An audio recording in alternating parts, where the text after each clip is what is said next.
మామా మనం చనిపోయిన తర్వాత స్వర్గానికి పోతావా నరకానికి పోతావా? నల్లగా ఉండేళ్ళంతా నరకానికి పోతారు. చచ్చిపోతే నల్లగుంటారు నరకానికి పోతారంట.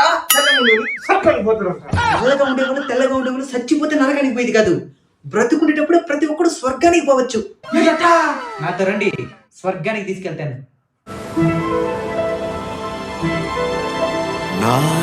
నారాయణాయ నమో నమః